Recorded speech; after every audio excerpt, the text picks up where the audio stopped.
প্রতিমা মণ্ডল সবাই জোড়া ফুল ঠিক আছে লক্ষ্মীর ভান্ডার পছন্দ।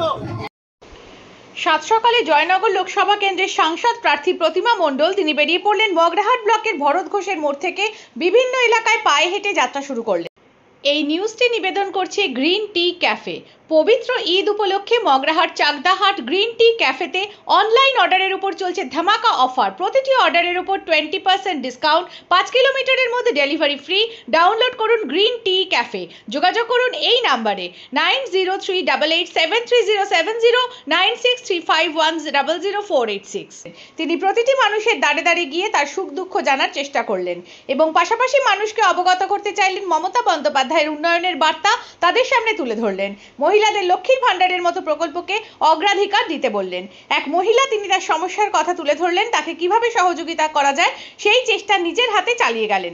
এমনকি শিশুকে নিয়ে কোলে তুলে আদর করতে শুরু করলেন। তিনি যে সম্পূর্ণ জয়ী হবেন আশাবাদী আজকের এই পথসভা দিয়ে এমন ভাবমূর্তি প্রকাশ পাওয়া যায়। উপস্থিত ছিলেন মগরাহাট পূর্বের বিধায়িকা নমিতা সাহা, সভাপতি রুনা ইয়াসমিন, যুব নেতা বাচ্চু শেখ, জেলা পরিষদ প্রার্থী অনুপ পরিরাম, ইকবাল শহীদ ছাড়াও তৃণমূলের শত শত কর্মী সমর্থকেরা।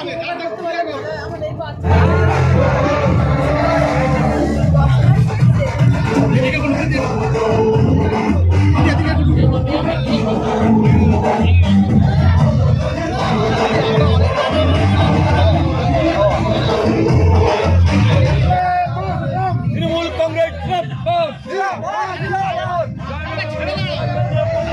বিপুল ভোটে জয় করুন, জয় করুন, জয় করুন। জয়নগর লোকসভা কেন্দ্রের প্রতিমা মণ্ডল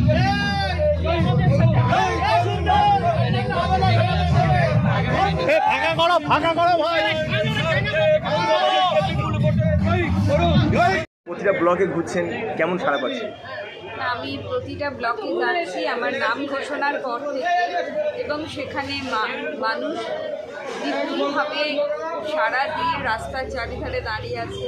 এবং যখনই কোনো ক্যান্ডিডেট, আমি যখন যাচ্ছি আর কি কোনো রাস্তায়, তারা বাড়ি থেকে ছুটে আসছে, এসে আমাকে আশীর্বাদ, শুভেচ্ছা, ভালোবাসা। মানুষের এই যে আপ্লুত হওয়া তৃণমূল কংগ্রেসের প্রার্থীকে দেখে, এবং তারা মমতা বন্দ্যোপাধ্যায়ের উন্নয়নকে সামনে রেখে, বিশেষত এই যে লক্ষ্মীর ভাণ্ডার যে 1 এপ্রিল থেকে চালু হয়ে গিয়েছে তাদের অ্যাকাউন্টে যাচ্ছে, তারা শুধু সময়ের অপেক্ষা যে কবে 1 জুন আসবে, তারা ভোট দিয়ে আমাকে আশীর্বাদ। মালাটা পড়ে নি, মালাটা